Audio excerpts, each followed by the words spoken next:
What is up, y'all? This is Travis, aka The Raw View. Today is build log number 2.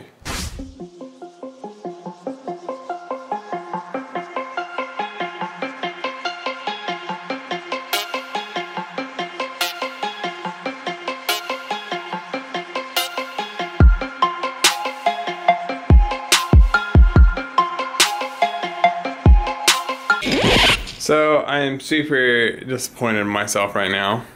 Very close to having the build done, and there was a nick on one of the pieces that was painted, right?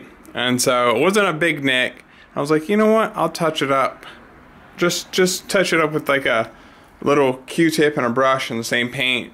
Not a big deal. So now I have a big nick. It wasn't that big before. It was barely even noticeable. It was literally just the corner that got nicked.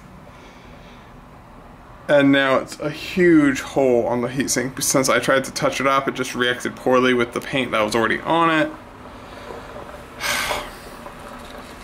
Which means that I have to take this whole thing off and repaint that piece really quick.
I get a question asked a lot, which is when you have bigger loops like this and you don't have an air valve up here, how do you fill up the last little bit of tubing like that, right? Or how do you fill up the last little bit?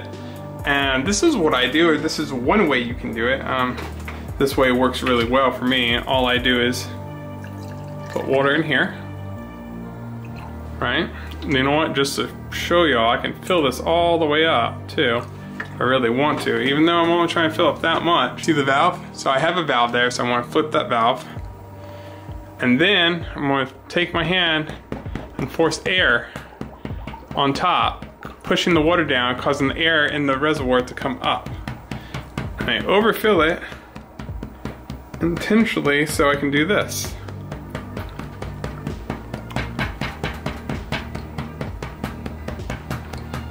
Good jiggle. Then I can turn this off, grab a paper towel,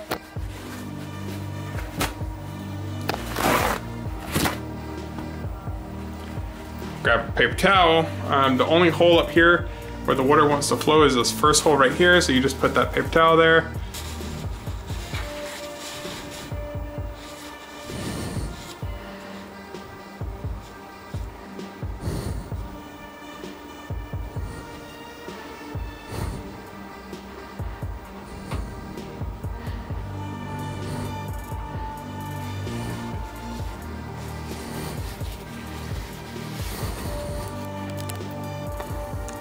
And that's it.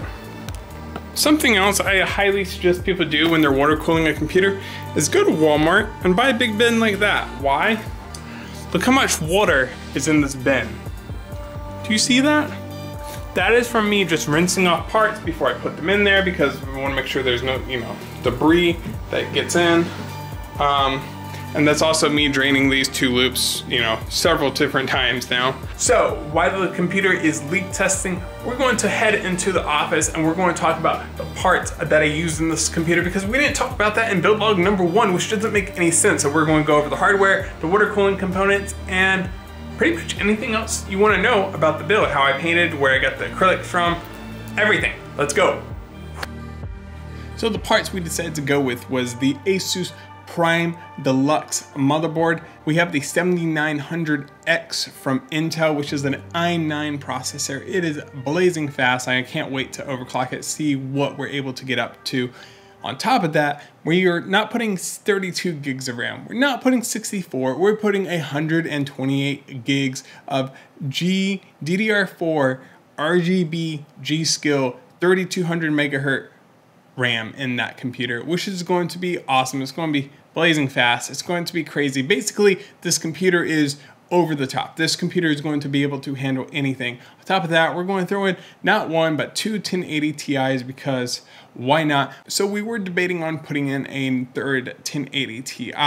The problem is, in my testing, I found some games performed worse with 3 1080 Ti's than just with 2, and that has to do with them just not being supported anymore officially by NVIDIA. So 3-way's just kind of dead. We have a 1600 watt power supplies going into this computer. I know that's complete overkill, even for all the overkill components that are going into the build. The main reason for this is because the client already bought it, and doesn't hurt to put it in. It's not going to suck up a bunch of extra power like some people think it's going to. And so it leaves a lot of room to push the overclocks as far as they'll go and keep it locked at that. The case is the Thermaltake 900 tower, which is a massive, massive case. It's really cool. It's basically built for people who do water cooling. So I love the case. I'm super happy with it. We have EK water blocks. We have EK radiators. We have EK pumps even. The only things that aren't EK are going to be the reservoirs. They're from a company called Darkside, because no other company makes a 590 millimeter reservoir. They just don't. And there are some fittings that are not EK, and the only reason for that is because we needed some really odd fittings to help inch out certain sections of the loop, right?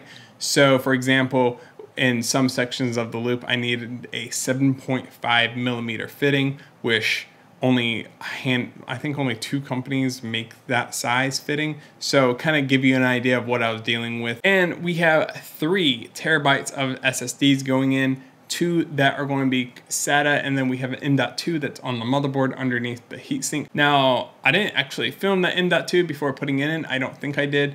It's one of those things that I was just kind of working on the build, forgot to film it. Sorry about that.